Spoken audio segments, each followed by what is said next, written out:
Okay, hello, greetings and welcome. All right, let's continue with the study of Hermetics, the science behind it. Now, in all things there's a vibrational scale. There's a gross physical level. There's releasing time into the astral, releasing space into the mental. There's the akasha, the underlying emptiness underneath the universe. There's spiritual mind substance, that's non-dual light. And then there's universal mind at the top of the scale, and concepts of nibbana, divinity, and so forth at the highest. Now, when we look at any particular path, any particular religion, we've got to have a model of going, is this path good for me? Is this path valuable? Does it work? And how does it work? So inside of this metaphysical way of viewing things, the word metaphysics is greater or beyond normal physics. It just means the next bigger step, the bigger view of physics, of the universal laws. So it's really the study of Dharma. It's a study of universal lawfulness, that word, just if you were unsure of it. Now, the metaphysics of religion, you can categorize religions in a vibrational scale based on oneness. The universe is mind. It's one mind. It's a universal, omnipresent field of consciousness that radiates through everything that exists. So the top of the vibrational scale has a quality of oneness.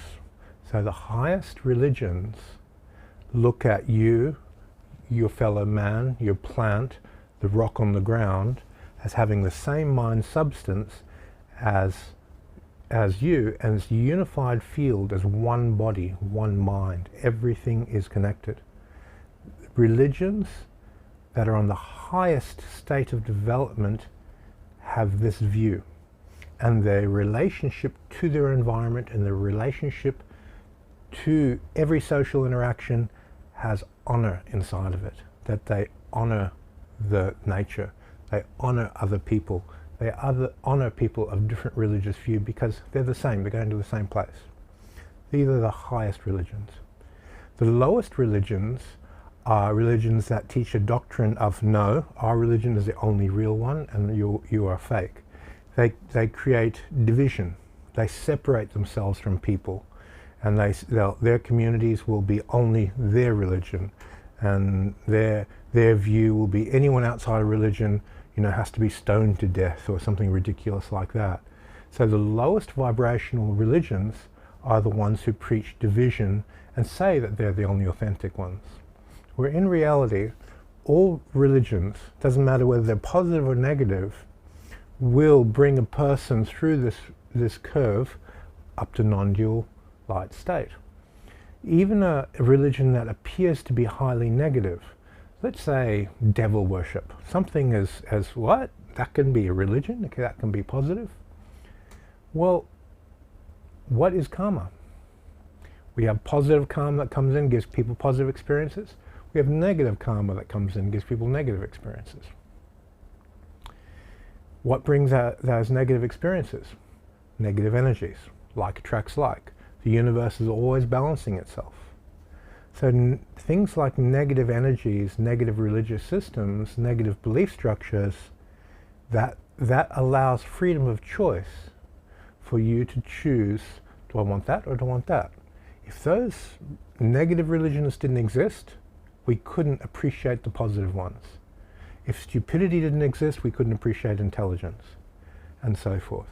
So you have this choice, and contrast makes choices much more evident. Contrast allows you to experience high frequency things in contrast to low frequency things. So when we look at this from a metaphysical view, low religious systems, they're not necessarily bad. They're just suitable for people with a certain karma. Unified religious systems that recognize unity of all things are suitable for people with a different type of karma. So this vibrational scale isn't, those guys who worship the devil are evil and bad. Well, from a dualistic point of view, they might be. But that level of thinking is necessary for us to make a better choice. Because we can see that's where that outcome is, this is where this outcome is. Which one do I want? And you can choose. Okay, so let's keep moving forward. You've got the divisiveness of the religion, the duality of the religion, the fixedness in the belief structure of the religion. Now, as you move through the doctrine of the religion, there has to be a method or model at some point of evolution where the religion touches divinity and has to let go of all beliefs, has to let go of view. In Buddhism, this is called no view.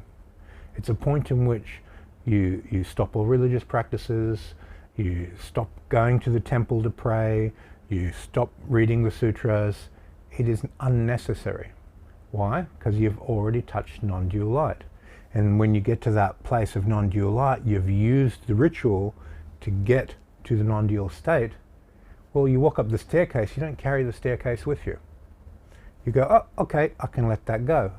I've touched non-dual light. Once your mind is a non-dual light, then it's a matter of defabricating, letting go of the religion, letting go of the beliefs, letting go of all the stickiness so the mind can raise to the more refined non-dual light stages. Now, when we talk about non-dual light, it's actually not really non-dual light. So let me explain what this means. When a person gets into a state of light that appears to be perfectly still, in order for you to exist within that light and evolve within it, there has to be a small amount of flux, a little bit of room for evolution and growth. If there's no contrast between a higher and lower inside that light, how can one move and grow? So beings of light will say when they're in that realm, the movement up towards divinity is so slow that they'd rather be in a body that they can speed things up. In a body, you have a huge rhythmic contrast between the realms. You have the heaven realms, the man and the earth, and everything is swinging at high speed between these realms. Particles are appearing and disappearing in the Akasha and out of the Akasha. This rhythmic contrast is incredible. Now, when we go to this non-dual light stage, where the particles are not appearing in and out of the Akasha, what happens? It's in the state of rest. The light is just resting with a very, very subtle vibration. And that subtle vibration is seeking to come into form. It's seeking to come into the evolution of the group consciousness of the universe and expand the universe. So this problem is something that you need to spend a lot of time inside of a non-dual light state to appreciate the value of your body, of being in form.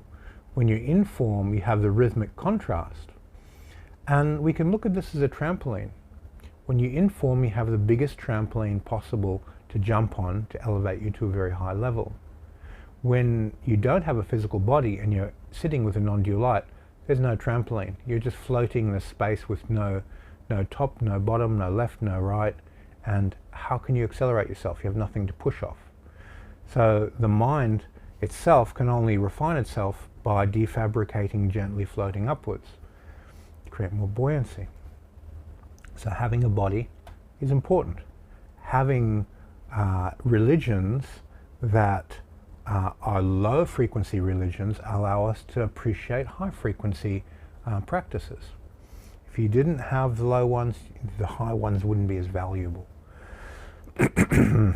If you didn't have steel and gold and have a contrast, you couldn't appreciate gold. If everything was gold, it would be, oh, that's just gold.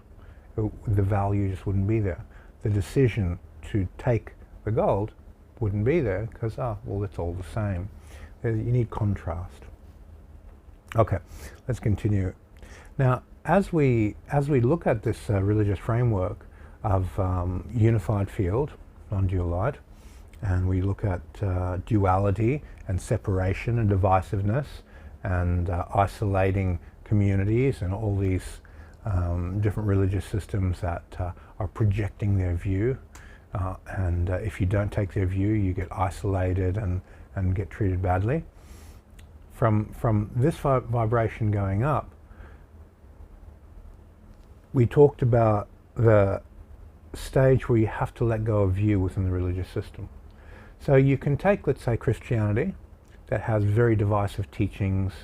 You look at the Old Testament and you go, oh, whoa, okay, that's hardcore. It's really, really out there. But then you'll have teachings within it where the mystics of Christianity go, okay, be still and know that you are God. So they can sum up the entire spiritual path within one statement. Stillness leads to awakening. And it's the same as Buddhism. So you'll have these pearls or treasures within the framework that when you just drop off all the baggage and you just stick to the pearls, the system can be a very valid, beautiful way of attaining the highest. But what a lot of these systems do is they very cleverly package a vibrational scale from the top to the bottom so that there's something for everyone. And the more successful religions do that. So they'll go, okay, for the less serious person, we've got this, an eye for an eye, you know. And then for the more serious person, we've got this, be still, know your vibrational match to God. And that stillness is achieved through prayer. So they'll slot in all these teachings that a person can read them and have resonance with them from the bottom to the top. So how do you filter through those teachings and recognize what teachings are valuable tools for your development and what teachings are not? Well, obvious, an eye for an eye is going to create division and duality, where be still and know your vibrational match to God is going to put you into a release of time, release of space, and put you into unity with the universal mind. So you can look at the teaching just from a type of intuitive intellect and determine the destination that it's going to take you to. And go, I can feel where that goes, I want that. I can feel where that goes, I don't want that. There's a common sense approach. So you look at, let's say, Buddhism. They have the religious process, they have the monks walking around in Thailand, and the people feed the monks in the morning. There's this interaction on a physical level to bring people into the Dharma. Then they have their meditation and they have their higher practices, and it moves up a vibrational scale. So again, they have the basics that will feed the hearts of people in a community, and then they have the high teachings that'll feed the minds of people who really want to go deep. So again, the whole vibrational scale is in one package. You'll find this in most religious systems, that the highest is there and the lowest is there. So they design the package to there's something for everyone. So when you're in a religious system and you see really dual, coarse, rough components in it, doesn't mean you've got to throw it away. You just have to go, well, no, those teachings were for these people, and these teachings are for those people, and so forth. You have to pull it apart and slot it into a vibrational scale. Because it's very easy to say, oh, the Old Testament, Christianity is no good. There's a lot of pearls in there. You just have to contextualize them and look at them in the nature of the way they're connecting to a certain frequency, whether that's a low or a high. When that vibrational scale is intact from the bottom to the top, then energy can transform up and down through the spirit, through the astral body, through the physical body, and you have a highway in which energy transforms and releases time, releases space, and you can move up and down the vibrational scale and connect to divinity. So if we were to take this a little bit further, how to break it down, does the teaching develop fundamental stillness within your body? Does your body relax and become calm? So when a person, say, goes to church, of whatever religion they're in, and they pray, yes, their body relaxes, their feeling heart relaxes, their mind relaxes. They move from a state of tension to a state of relaxation. This release is moving from muscle tension to biotensecurity tension. Now, biotensecurity tension feels relaxed, but it keeps your body standing up and functioning. If you didn't have that tension there, you'd fall on the floor. So relaxation isn't the release of tension per se, it's a release of muscle contraction, and it transfers the tension into the facial web, into the elasticity of the body for you to function in that relaxed state. So this is the first step that happens. Now that energy can be tuned to life force. So biotensecurity radiates life force. Now if you've watched people deep in prayer, they glow. There's a natural glow about people who understand how to pray. Why do they glow? Well, their mind is surrendering to a divine force that they believe in. Their heart is surrendering to a divine force, and they're surrendering, giving their body. When they do that, they're relaxing into a place in which the three bodies are synchronizing, and their spirit comes into form that radiates through the life force, and there's a glow about them. And this is the sign that they're doing something right. This same glow you'll see in a yoga class. And ironically, it's usually not the teacher, it's someone in the class, where they're relaxing their body, they're stretching. The stretch is tuned to the life force, and the life force starts to radiate. Their mind is in a state of meditation, that they're engaging the sacred, that yoga to them is a communing with deities, a communing with the universal mind. It's their method of spiritual ascension. And that synchronicity of the three bodies into the stretch, which is on resonance life force, allows the spirit to radiate through life force, and they glow. And there's a beauty about them. It's like, they got it, they understand it. That stretch in the fascia is not about flexibility, it's not about flexion, it's about length. So I don't want to stretch my elbow out and get flexible elbow, I want to lengthen my elbow. So when you lengthen the joint, the muscles tend to switch off and the fascia tends to switch on. Then as you relax into the right place, you get a radiance of life force. Life force starts to radiate. So you can see within these different practices where people synchronize the spirit, the soul, the astral body, and the physical body into life force, and they start to glow and radiate. If you're in a Christian church and you sit in the back and everyone's in prayer, you just defocus your eyes a little bit, vital breathe, and look around the room. You'll see certain people in that room will be bright. Certain people will be glowing. So like, they got it. They understand. Their body's in resonance with their astral and their spirit, and it's in Akashic prayer, and they're synchronized in invoking the Holy Spirit inside them, and they're glowing.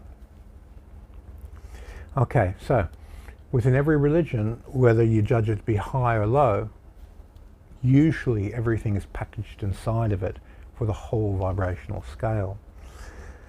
Now the way you slot yourself in the vibrational scale is due to resonance. What do you resonate with?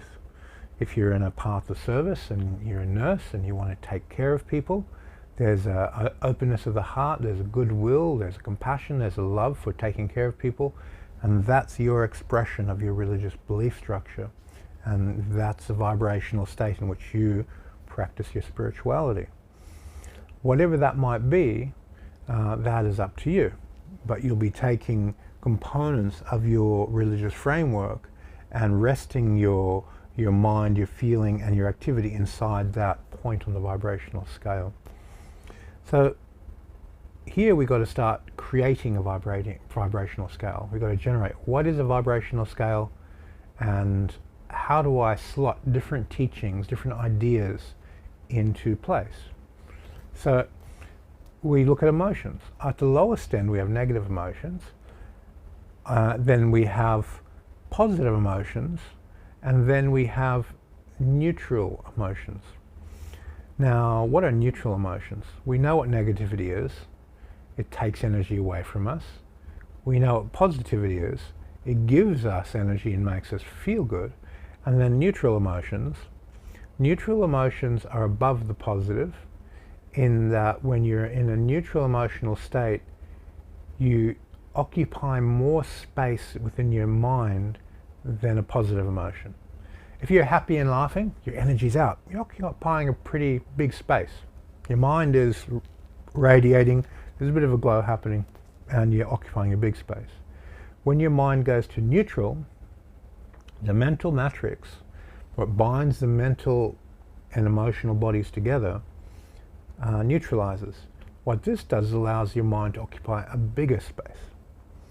So we have the space upon which the mind rests as a gauge of where you are on that vibrational scale. So if your mind is occupying a very large space, you're going to be less judgmental, you're going to be less critical, you're going to be less happy and less negative. So it's not like spiritual people are happy and joyful. That's their lowest emotions. They drop down to that space. That's the bottom of the pit. And then they go into neutrality when they pray and when they engage in higher frequencies. So the mind can move beyond the boundaries of happiness and expand. So mental space is a fundamental idea of what regulates the higher frequencies on the vibrational scale. And when you're in happiness, you have a limited space. When you're in sadness, you have a smaller space. Everything contracts and collapses in on yourself. So your mental state in negative is in positive is out, and in neutral is much, much further out. That's where you connect to your inner genius and inspired ideas, and you're in the flow, you're in the zone, because the mental body has more access.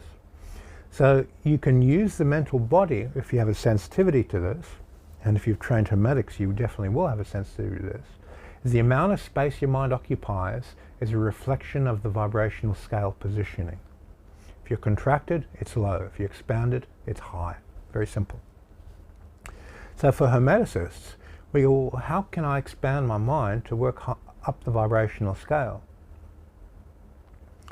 So you'll start going, well, I want to vital breathe, I want to be in resonance, vitality, and the living energy in plants, and that living energy, life force, animates mind. Mind substance cannot express itself without life force. Anywhere where there's gravity, the universe is mind already. You take gravity, you have mind, it interacts, and it starts to generate life. Now, the conditions of life are going to be based around the environment. Okay, what's the temperature? An asteroid floating through outer space has gravity, but the gravity is not enough to generate life, and the conditions and temperatures aren't enough for it to be created. Now, the information for life is contained in light. So our sun is radiating light, and it contains all the information of creation that hits our planet.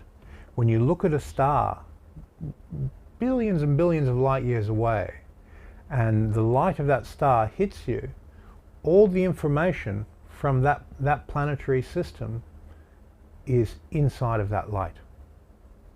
So we're being influenced by other planetary systems all the time from the light reflecting from that solar system.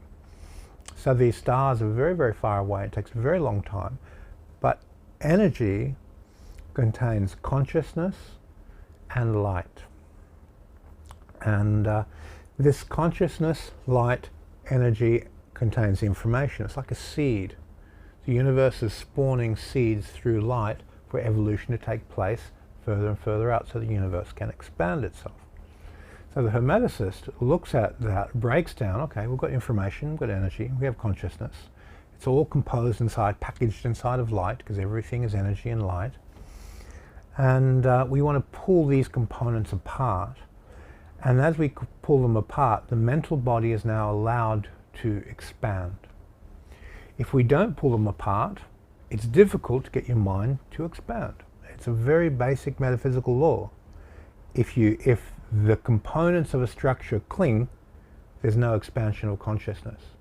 If you defabricate the consciousness from the energy and the information, which is bound, these three are bound into light, if you pull them apart, the light will expand and radiate. Then you have spiritual epiphanies. Then you feel like you're touching God. And then you touch bliss, and you have all these experiences. This is the metaphysics of bliss. It's a divine law. So how the Hermeticist addresses this problem is it goes, well, first I want to vital breathe and come into resonance with life force. My body is composed of life force. Now this body is composed of life force has a center of gravity, center of mass. And there's a field of life force. So you go stand in the forest, you vital breathe with this tree, you vital breathe with that tree, and then you vital breathe with the third tree. You stand in the middle. Then you vital breathe with all three trees. What happens is those trees start to sing your song. Now on YouTube and my other channels, I've got tree Qigong exercises. You can view them.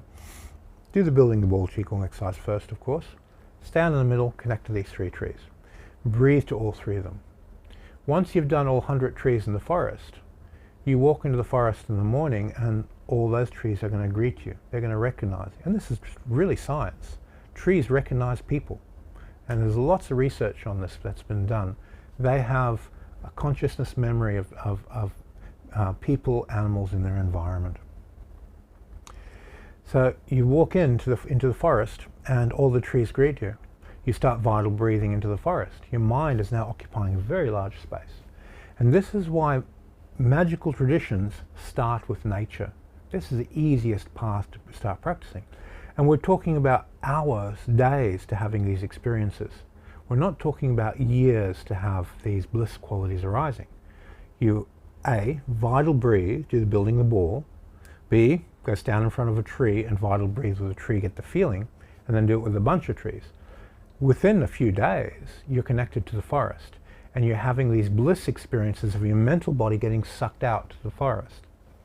The Buddha attained enlightenment under a tree for a very good reason. The tree opened the doors up for the Buddha. It opened up his vital field. It opened up his astral field. It opened up his mental space. It made it easier for him to practice and attain what he did. So go into nature. The profile of all the great masters, they're attaining in nature. They're in the mountains. They're in these powerful natural places where they attain nibbana, where they attain these different types of enlightenment, and they have these great epiphanies. It's always in nature. It's very rare for a person to attain anything high in a concrete building, because the space, the nature of the space contracts them and isolates them from their neighbor. You don't want to have your mind in your neighbor's space. It's kind of unconsciously rude. You contract your mind to your space. And if you have a limited space in which you live, you have a limited mind. If your house is in the forest, your mind expands in the forest, your mind is allowed to be big. And this is why so many practitioners live in the mountains. Okay, so you've done your basic vital breathing, building the ball. You've become sensitive to your body's vital energy. You have a center of gravity and you have a field. You've gone into the forest. You've recognized that all these trees are living mind. The life force is animating their mind. They're evolving and growing and changing. You're part of the forest. You're having these natural bliss experiences. Okay, so now you're in this big field and your mind is big, and you go, what's next? There has to be a next step. You go into the field of consciousness of the forest and you start slowing everything down. You release time. If you want to move up the vibrational scale, everything gets slower. The astral levels are defined by slowness, the speed of vibration. If everything slows right down, you expand. If everything speeds up, you contract. Everything pulls back in. Okay, so you release time. We have several techniques for releasing time. The main one I teach to beginners is the 4-cycle breath. You breathe the vital energy in, then you breathe, you pause, enter the stillness, calibrate, tune your mind to the quietude, and then you breathe life force out, slowing it down. Get to the other end of the breath, you repeat, enter the stillness, tune into the quietude, the timeless, spaceless, and then release time in and out, in and out, in and out. Very simple exercise. There are other methods that I teach in the Hermetics course, but that's the easiest one for a beginner to get results with. Okay, so you've applied that to your consciousness in the forest. And what happens is you start becoming sensitive to the astral field, the astral intelligences, the mind substance and the personalities in the forest. And you go, oh wow, this is a very, very profound living emotional space. There's all different types of intelligence residing in this forest. So you have all these animal spirits and nature spirits that start to become present in your consciousness. Now, as we slow this energy down and go further, we have a vibrational scale of ethics. You have the more animalistic survival on the base level, and then as you move up the vibrational scale, everything becomes more ethical. And at the peak of the ethics is a very pure light on each one of these astral levels. And so this gives all beings freedom of choice. They can choose what they do.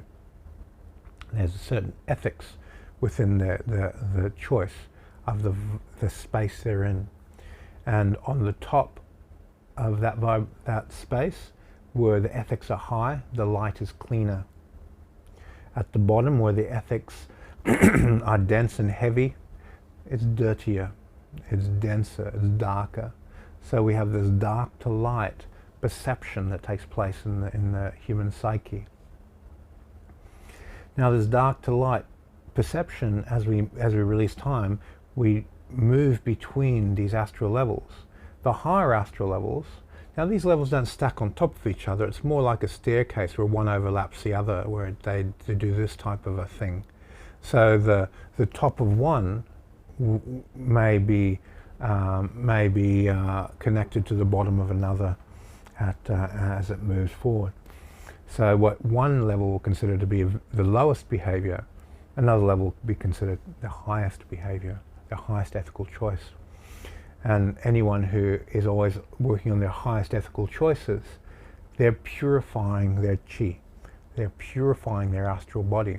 And that means the center of gravity of consciousness of their own mind becomes cleaner, and they rise up the vibrational scale further.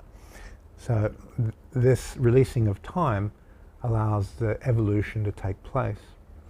Now, as we're going to this light state within each of these levels, the mental body has an effect of expanding and occupying more space, where the lower choices on each level contract the space.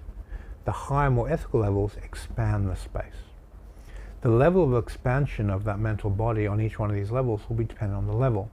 As you go to the higher levels, the mind expands into types of oceans of light within the astral that are quite vast, until it occupies the entire astral field of the planet.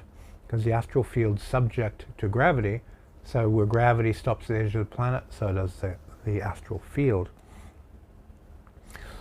Okay, so now we've got a model of, how do I move from my body consciousness of being limited to here to expanding into a larger space, the forest, the mountain, and then moving into a larger space of the region, the country, and the whole globe.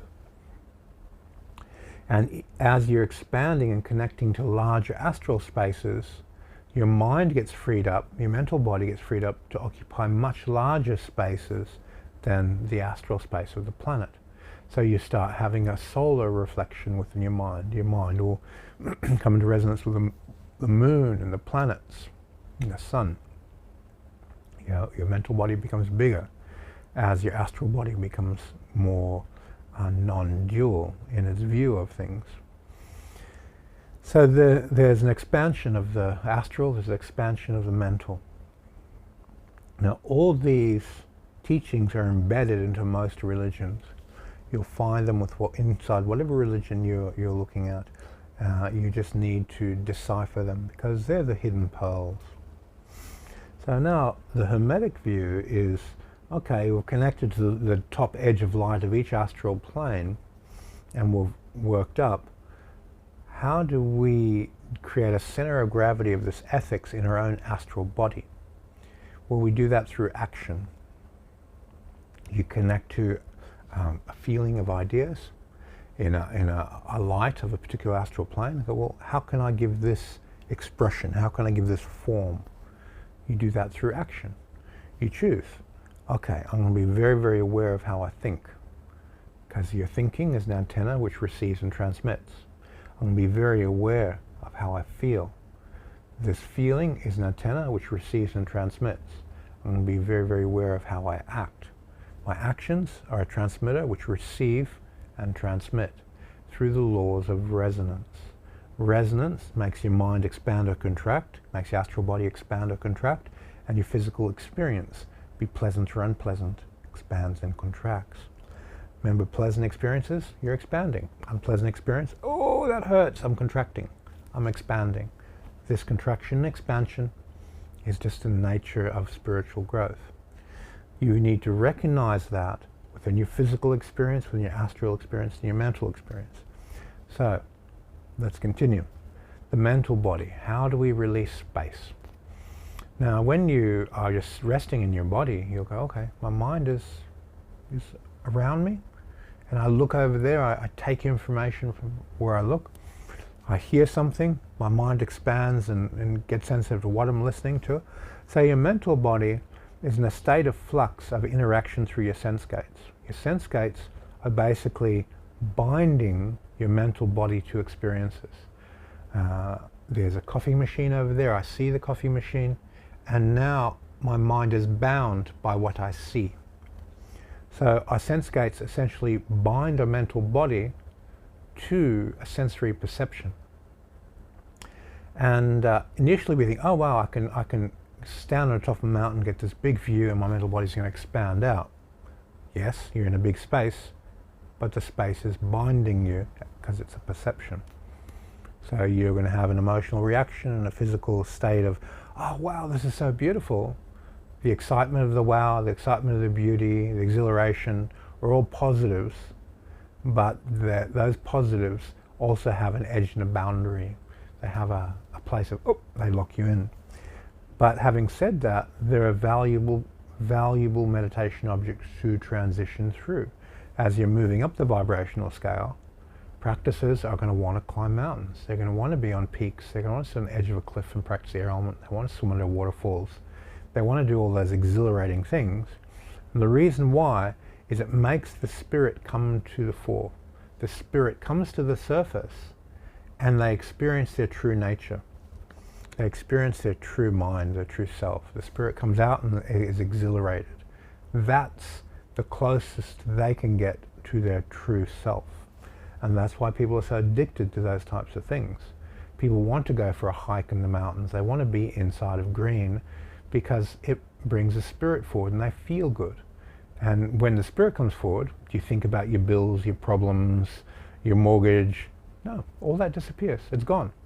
Your spirit's to the fore, you feel exhilaration. So you can get a contrast in the vibrational scale, but that still has boundary. We need to dissolve that boundary. So how do we do this? Earlier in the video I talked about everything that exists as light. Light contains consciousness, it contains information and energy, and this is bound together inside of our experiences.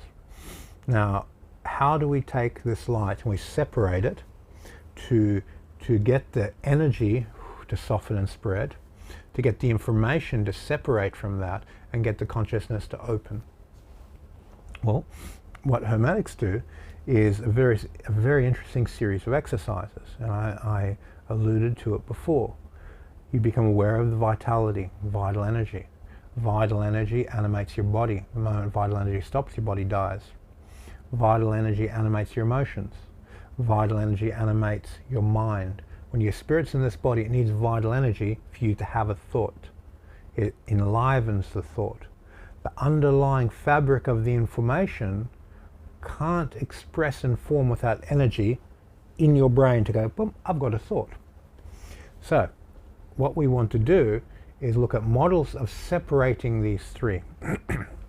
When you're working with life force is the energy which binds the mental, astral, and physical bodies together. The mind, the emotional body, and the physical body, the three dantians in Taoism, are bound together by life force, a mental matrix.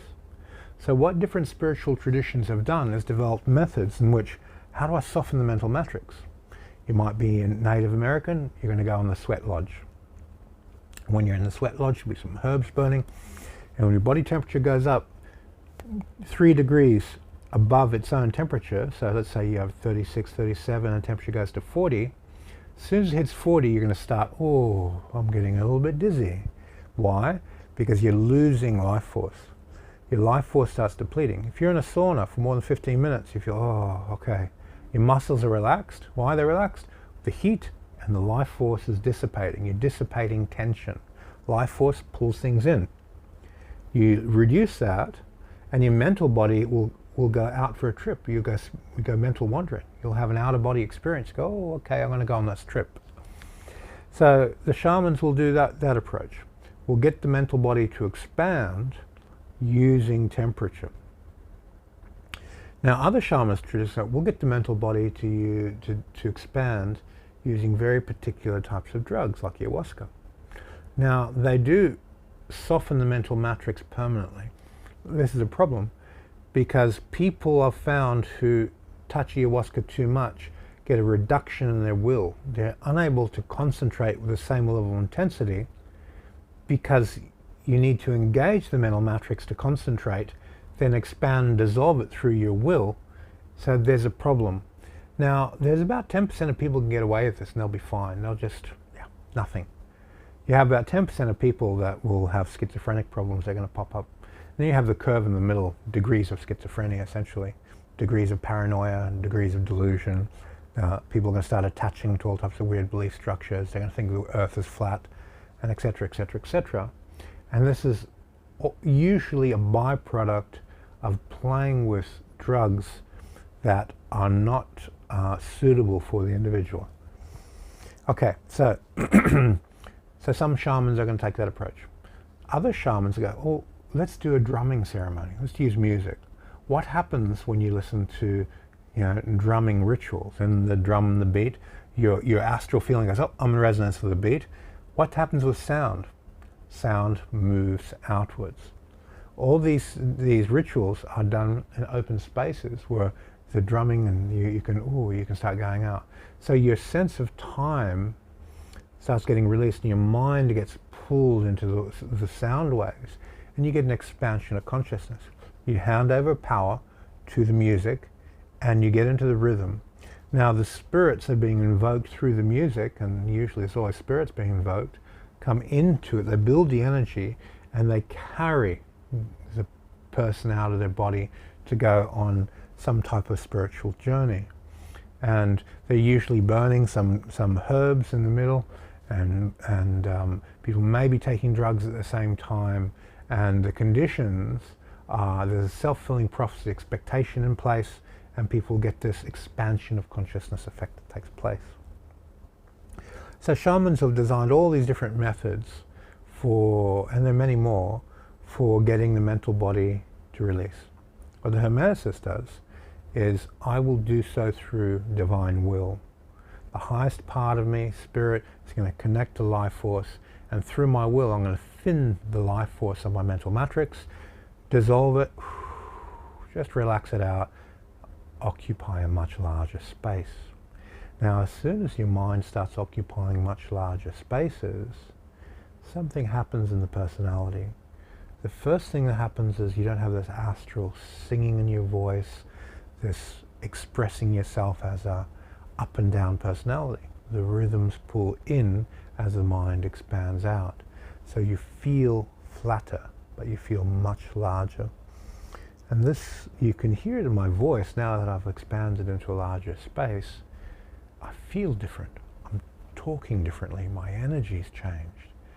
Now if I pull this space back in and I start coming back to Mark, who's speaking to the camera and speaking to you, now I'm starting to sing a little bit more. My voice is up, down, and expressing a personality inside of what I'm doing.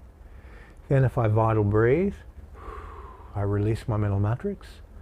Oh, there it goes. I start expanding outwards.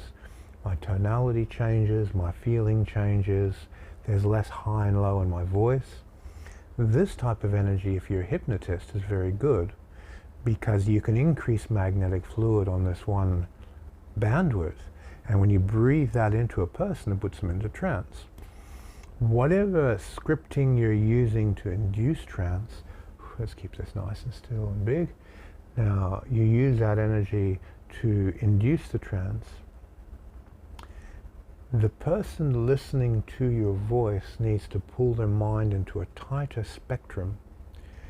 So your voice isn't going to this spectrum, that spectrum, and your voice is on a very small spectrum. And as your voice hits that small spectrum, their brain, their physiology starts mimicking that small spectrum.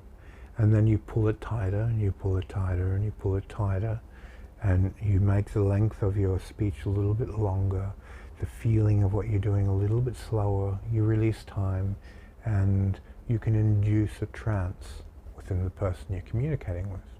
If you're working inside of healing skill, you'll do this naturally. You'll work in this release to get access into the person's unconscious, to move their unconscious into a state of well-being. You basically placebo for them. And as long as their subconscious believes the changes you're making, they will be healed. And you don't need their conscious mind to agree with you. You just need their subconscious mind to change.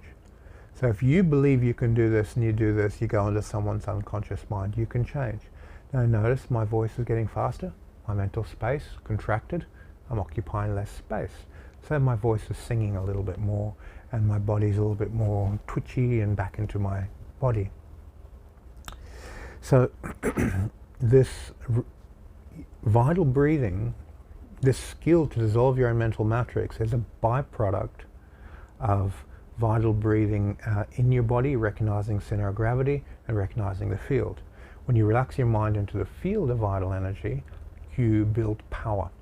So all the empty force phenomena that you see, it's interaction between the vital and the astral and accumulating this power.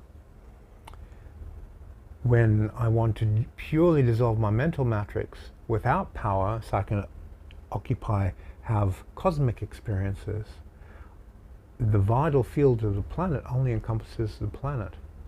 But if I want to go into beyond the planet, go into the solar system and into the cosmos and connect to these ray energies coming from different planetary systems and have universal experiences, I need to soften the mental matrix to a certain point to let me out of the house, to let my mind get out of the body.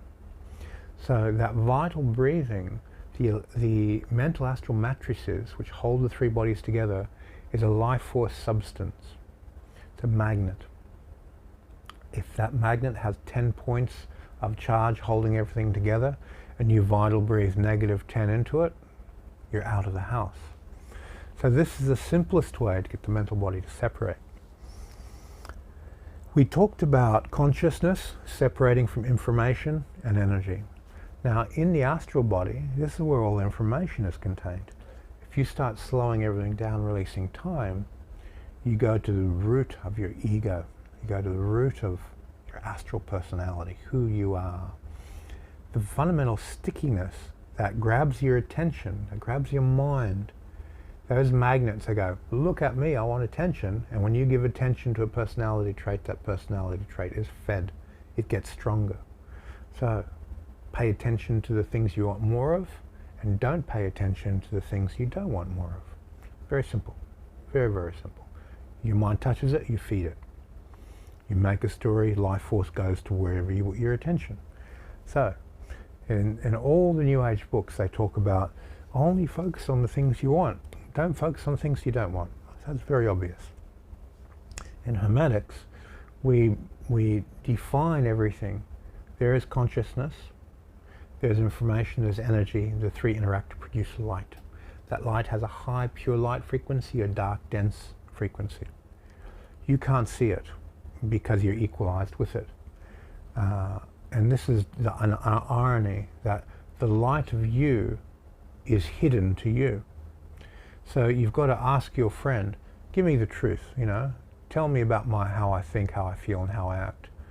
Tell me my dirtiest parts, my cleanest parts. And when they start to talk to you about it, resonance will make you pay attention to it. You'll see, oh wow, okay, I didn't notice that before. Oh wow, I didn't notice that before. Because these qualities hide themselves. Because the mind is inside of it, it cannot see the vibration that is within. It can't know it for what it is, because it doesn't have the contrast to above that. It only has the contrast to below that. Okay, so let's continue further. We've looked at dissolving the mental matrix to get the mind to expand. We looked at releasing time through the 4-cycle breath to go into the astral body to investigate the astral body and get the astral body to change. And we do this by breathing the elements into the qualities. So we have what we call esoteric psychology, the psychology of the elements. You have your fire emotions, air emotions, water emotions, earth emotions. We build water element, we absorb those emotions, we transform that information from a lower to a higher. Then we put energy into that through consciousness and action. We act on it to build a new personality. It requires mindfulness, not to feed the old states. It requires commitment to feed the positive states, and requires action to bring them into form and make yourself a new personality. We've raised that to a point of equanimity. When the astral body comes into equanimity, just the nature of equanimity allows the mind to release and expand. So that's another model. The life force itself, the energy itself, by expanding your awareness into the field, this is where we sort of started this process of vital breathing as a body, finding your center of gravity and going into the field of life force. This is the path of power. This is what builds power. If you're aware of the field while you're training, the field conducts itself through you as an alpha tuning fork of that field because you're aware of it. And this is how you build power in a large space. If you're a healer, this is very valuable. You can increase the healing potential and stimulate the immune system of people. You realign them, then you put power inside a aligned body and they feel fantastic. Okay, so we've gone through a lot of different topics. At the end of the day, going back to the start of this video, you want to look at the form framework of your religious system, your religious belief structure. Look at the pearls, the center of gravity of the path that allows raise in the vibrational scale. Look at the point, at what point can I let go of the religious system? Have no view. So just disband it to engage in pure light. And then when you do have pure light, this light is going to reflect back down through the mental, astral, physical body. Now, how you rise will reflect how you serve. As light comes into form through your road, you make your roadway over time to go up there, and light comes back down. That light is going to fuel your particular path, and that path is how you can be a light unto yourself, and that's how you can be a light unto others. So any service that you want to engage in will be a reflection of the method of how you attained. So if you're a nurse and you're taking care of people, the amount of selflessness, the amount of commitment, the amount of love you're giving to those people expands your mental space and elevates you. And then as that light comes down, you become better at taking care of people. You become a light to those people who you care for. If you're a samurai on the battlefield and you attain enlightenment through the deepest, highest concentration of cutting a person's head off on the battlefield, well, guess what? You're only going to be able to touch your divinity when you're holding your sword. And it's not going to translate across into meditation and other areas of your life. The path of how you attained that peak of concentration holding the sword on the battlefield is how light is going to amplify and emanate through you as a return path. The law of rhythm energy comes up and it returns back down. So you will have teachings of a Zen nature on how to swing a sword that are going to reflect through you. And you may write wonderful books on swordsmanship and the Zen of swordsmanship and this concentrated mind. But it would be very difficult for that person to engage and enter into the highest levels without holding their sword. So this creates a problem. If you have a very convoluted religious framework and you raise up and touch divinity, light is going to come back down and it's going to validate that convoluted religious framework. And you're going to be a very powerful, charismatic religious person that's going to have a lot of followers. And you won't be able to discern the difference between universal truths and the teachings of the religious framework. So this is where the problem comes in. That there's people who have a lot of power, who are very committed to prayer. They started to touch the Holy Spirit. They started to touch divine light. They started to touch angelic beings. And that light reflected through the religion. And they start preaching things which simply are not true. And it's not that they're bad people and they're liars.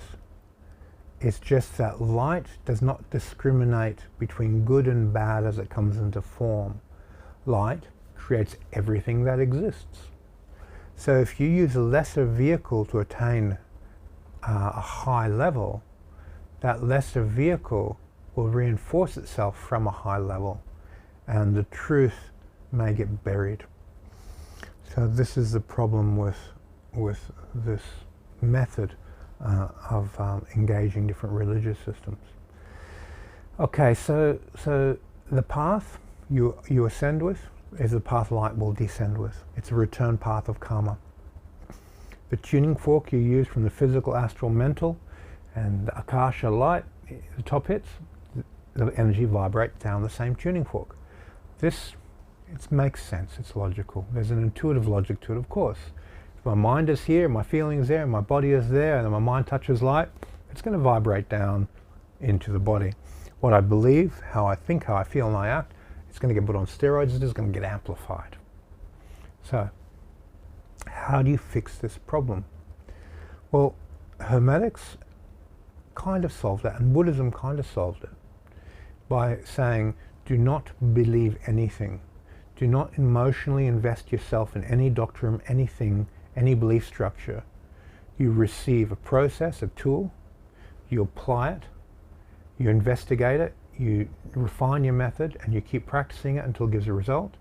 And then you look at that result and you continue to refine your method. And it is only true when you have validated it to be so. There you go, yeah, that method works, it's real. But it's a method, it's not a belief. The difference between a method and a belief is a method is, it's a way of doing something to get a result. And you can believe in the method, but it's not a physical, emotional thing that you cling to. There's no emotional investment in the method, because you know that I refined it, I got better. I refined it, I got better. I refined it, I got better. And each time you refined it, you had to let go and drop away the old method for the new method to get better. Now, if you emotionally invested and I've got it now, guess what? You don't go to there, you stay there. So, you have to continually release your view and have no view in order for this to happen. That means you have to test, refine. You don't believe in anything. You have a big spectrum of knowledge. Maybe, maybe not. Let's test it. So mentally, astrally, and physically you test it and you refine your method. And this is how masters are made. Masters are made by not believing anything. And remember, I'm not talking about people who can do amazing things. There's a lot of people who believe in nonsense that have incredible healing power. They're not masters. They're people who have incredible healing power. Masters are people who are in resonance with truth. That's a master. It's not about how much power they can manifest and wave the Holy Spirit and heal people, because they're still in delusion. They still are, that energy is manifesting itself through false beliefs. It's not true. A master is a person who is in resonance with truth, who is in resonance with spirit, and doesn't hold on to anything physically, doesn't hold on to anything astrally, and just frees the mind to ascend. You have to cut the string so the balloon can rise. And if the mind is sticking, no, it's like this, it's like this, it's like this, and there's all these fabricated belief structures of trying to document the nature of reality and religion, that's not a master. A master is freedom. Freedom only comes from truth. Okay, this video is getting quite long, so we'll leave it there. Thank you for your time if you made it to the end. I suggest when you watch these videos, take some notes, write them down. Otherwise, a lot of key points will get lost. And then look at how you can implement what you learnt on the video. This video isn't a valuable use of your time if you don't apply it. Write the principles down, study them, understand them, and look for methods of application. On my YouTube channel, I've got a lot of techniques there. On my Vimeo channels, I've got 3 channels there on Hermetics, Tai Chi, and Qigong. Lots of information and techniques to apply this stuff. So if that interests you, have a look there. But whichever way you go, act on it. Use it. Use the information. Do something good with it. Change the way you think, feel, and act. Because you're a living tuning fork that radiates and attracts how you think, feel, and act. Thank you for your time. See you in the next video.